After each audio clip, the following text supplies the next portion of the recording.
ఇవాళ ఇప్పుడే ఎవరో చెప్తున్నారు మిత్రులు ఇక్కడికి మీ దగ్గరికి వచ్చే ముందు నిన్న జగన్ గారికి జనం రాలేదంట అని వేరే ఛానల్లో కూడా చూసాం. నిన్న అక్కడే కూర్చుని ఫెయిల్ అయిపోయిందంట. బుద్ధున్నా కళ్ళున్నా ఇలాంటి రాతలో ఇలాంటి వీడియోలు ఇలాంటి మాటలు మాట్లాడరు ఎవడు. ఫెయిల్ అయిపోయిందా? ఓ పని చేయండి, మీరు ఏదైనా మెయిల్ ఐడి ఇవ్వండి, వచ్చిన జనాల ఫోటోలు అవి పంపిస్తాం మేము మీకు, చూద్దరు కానీ ఒకసారి. ఏంటి ఫెయిల్ అయిపోవడం ఏంటి, సక్సెస్ అవ్వడం ఏంటి? ఇన్ని వేల మంది రోడ్ల మీదకి వచ్చి హోరున వర్షంలో తడిసి ముద్దై జగన్మోహన్ రెడ్డి గారి మద్దతుగా రోడ్డు మీదకి వస్తే ఇప్పటికైనా మీరు దాన్ని వెనక్కి తీసుకుందాం నిర్ణయం అనే ఆలోచన లేదు మీకు? సిగ్గనేది ఎలాగా లేదు?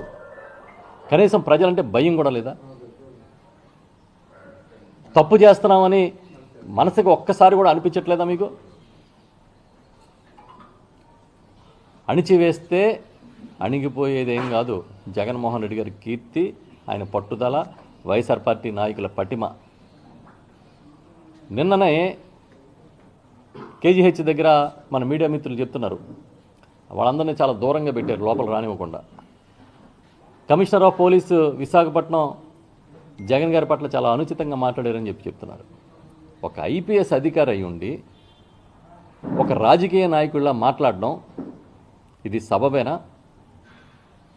మీరు చదువుకున్న చదువు, మీకు ఇచ్చిన జ్ఞానం ఇంతేనా అని నేను డైరెక్ట్గా సూటిగా అడుగుతున్నాను ఐపీఎస్ అధికారిని.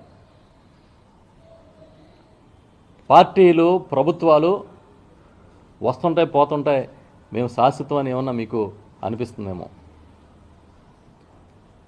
మాట్లాడేటప్పుడు అధికారులు ఒకటి గుర్తుపెట్టుకోండి, జగన్మోహన్ రెడ్డి గారు పులివెందుల ఎమ్మెల్యే మాత్రమే కాదు, చంద్రబాబు నాయుడు గారుని వాళ్ళ పార్టీ నాయకులు మాట్లాడే భాష మీరు మాట్లాడుతున్నారు. పులివెందుల ఎమ్మెల్యే ఒకటే కాదు, మాజీ ముఖ్యమంత్రి, వైఎస్ఆర్ పార్టీ అధ్యక్షులు.